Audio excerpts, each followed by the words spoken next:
बिस्मिल्लाहिर्रहमानिर्रहीम। छोटी बच्चियों से ज्यादती करने वाले जालिम।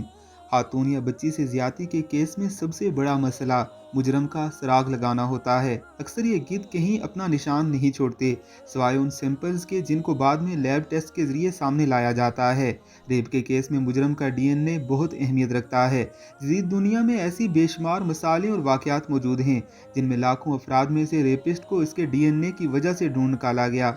अब पाकिस्तान में भी अक्सर ज्यादती के बड़े केसेस में जाए वकुआ या विक्टिम से मुजरम का डीएनए का नमूना हासिल किया जाता है, लेकिन मैच करना एक बहुत बड़ा मुश्किल मरहला है।